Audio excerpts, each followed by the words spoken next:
Okay, so I'd like to thank my opponent for being part of this debate. I'm just going to kind of try to go down the line and address some of the points that my opponent had made, as well as restate some of the topics and issues I had brought up as well in the previous debate. So I'll start off with one of the statistics she brought up, that less than 10% of K through 12 are taught a computer science or technology class. She then goes on to say that some in the ed tech sector, which is worth $8.8 billion, is stepping in to assist financially in these K through 12 classes to improve upon the percentage of computer classes being taught. So it seems like she's kind of answering her own problem here. So if these ed tech sectors personnel are assisting in this issue, then I guess it's not really going to be much of an issue anymore. Let's see. Further on, she goes to say that young students can't. She goes to deny my belief of younger students not being able to fully comprehend an advanced computer science class, which I still stand firmly behind. Yes, they can understand certain aspects of introductory computer technology classes, but going into advanced programming, I don't find very likely. She seems to somewhat agree with me by saying that they are teaching kids in these earlier grades, like grades K through 11 or so. Kindergarten through to like 11th year olds. Computer games, which seems more like a basic computer introductory class than an advanced programming class than anything. So it seems like she is somewhat agreeing with me in that aspect. She then goes on to state that 10% of high schools offer computer classes, and I'm still standing firmly behind my statistic from the Washington Post that there are about 65% of high school classes offering at minimum a introductory class to computer science. From her statistic, she then later on states that other computer scientists advocate that it is just a guess, so it seems to somewhat discredit the earlier statistic, believing that only 10% of high schools offer a computer class. Further on,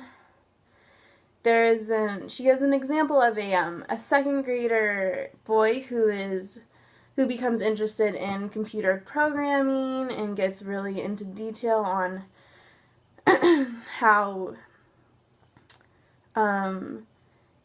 advanced he is interested into this computer programming topic. I feel like he is somewhat of an exception to the common second grader. Most second graders aren't typically that interested or knowledgeable about computer programming classes. So to assume that other second graders, the majority of second graders, would be that knowledgeable and interested in computer programming is difficult for me to comprehend. But then she goes on to state that about 30 school districts are going to be offering coding classes.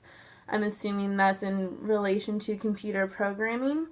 So if there's going to be more classes, more school districts that are offering these kinds of coding classes and computer programming classes, it doesn't seem like there is an issue of not having enough classes being offered that are computer science or technology related. And also she adds another solved issue when stating that they're going to now be the government is going to now be awarding same credit classes for computer classes, so they will not be treated as an elective anymore, more as a basic, a general education class like math or science or history, which is just as great. So if these if these computer classes are now going to be funded by ed tech sector, which is worth $8 billion, and there's going to be more computer coding classes offered in school districts, and now other computer classes are going to be treated as basic education and no longer electives. I feel like they are already improving on computer science as a whole, and there's no need to improve it or reform that part of the primary and secondary education. She seems to somewhat stray away from the original belief that we need to strengthen education through Research Act, mostly emphasizing on computer technology and science.